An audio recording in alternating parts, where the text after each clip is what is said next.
Өміріңіздегі артық заттардан арылатын кез жетті. Сәлем достар, сіздермен бірге Тәтсаулығы арнасы. Каналыма тіркеліп қоңырау белгісін басуды ұмытпаңыздар. Барлығынан бұрын ең дұрысы тазалау жұмысынан бастаңыз.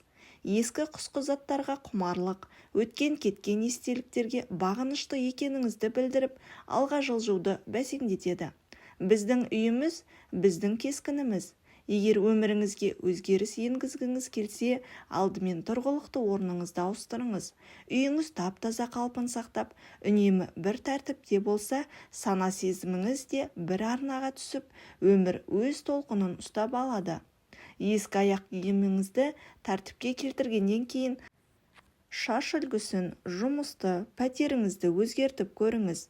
Жалпы қағидаттар: шешінген судан тайынбас. Бекінген екенсіз, ерінбей еңбек етіп, жасап жатқан амалдарыңыздың өміріңізге қандай өзгеріс алып келетінін, бұл әурешіліктің не үшін керектігін түсінуіңіз қажет. Есіңізде болсын, жаңа нәрсе иемденбей тұрып, ескілерінен құтылыңыз.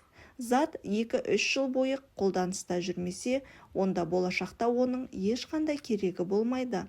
Бұл затты мен өзімді қанағаттандыру үшін сақтап жүрмін бе, немесе оны жай ғана сақтаған дұрыс па деген сұраққа жауап іздеңіз.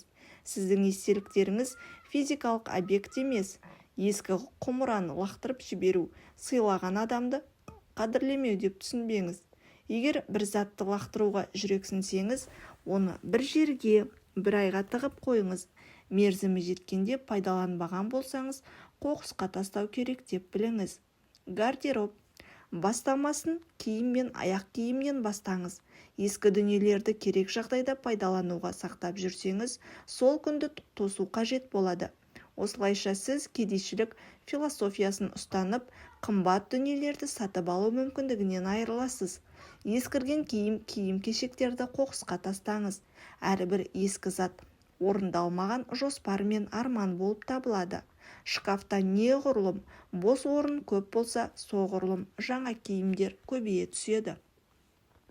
Гардеробыңызда міндетті түрде сүйікті киімдеріңіз болуы тиіс, себебі ол киім сізге құйып қойғандай жарасады. Шкафты реттеп, киімдеріңізді түстер бойынша бөлу қажет. Киім-кешегіңізді орындықтың арқасына қалдырмай, кірлеген кезінде уақытылы жуып-шаюға тастаңыз. Бөлме мен жиһаз. Жоспарыңыздың орындау кезінде әрдайым бір нәрсе кедергі болып тұратынына көңіл аудармаңыз. Айналаңызға қарасаңыз, күніне мыңдаған керексіз дүние идеяңызға қайшы келіп кедергі келтіріп отырады. Алдымен сынған электр құралдарын жөндеп, немесе лақтырып жіберу қажет. Керексіз оқымайтын кітаптарыңыз болса, оны басқа біреуге сыйға оқуға беріңіз. Жөндеуді қажет ететін жиһаздарды кейінге қалдырмаңыз. Себебі ол дегеніңіз үйдің бақыты мен үйлесімділігін кейінге тастау. Диван мен төсектің максимум қолданысы 10 жыл, ал жақсылықтікі 3 жыл. Сатып алынған жаңа жиһаз сіздің көңіл күйіңізге әсер етпей қоймайды.